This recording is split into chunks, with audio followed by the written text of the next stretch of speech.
শাবানা আপু, ববিতা ম্যাডাম, কবরী ম্যাডাম, নতুন আপা, অঞ্জনা আপা, রোজিনা আপা, অঞ্জু ম্যাডাম, এর একটা ইন্ডাস্ট্রি, এক একজনে এক একটা ইন্ডাস্ট্রি।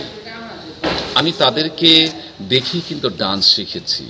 ওনাদের যে চেষ্টা, ওনাদের সাধনা, ওনাদের ধৈর্য, এটা কল্পনার বাইরে। আমি যখন গান করতে যেতাম তখন শাবানা আপু আমার কাঁধে হাত দিয়ে দাঁড়াইতো, রাজ্জাক ভাই কাঁধে হাত দিয়ে দাঁড়াইতো, আমাদেরকে ইজি করে নিত এবং একটা মুদ্রা দেখাইলে সেই মুদ্রাটা উঠাইতেই আসে, যখন পারে না তখন যদি কখনো বলতাম শাবানা আপু এটা চেঞ্জ করি, কেন চেঞ্জ করবি, তো তুমি তো উঠাইতে পারো, আমি উঠাবো, তুই দিয়েছিস আমি উঠাবো, আমি চেষ্টা করছি, আমি তো আর ডান্সার না, আমি তো তোর মতো পারবো না, আমি ট্রাই করছি।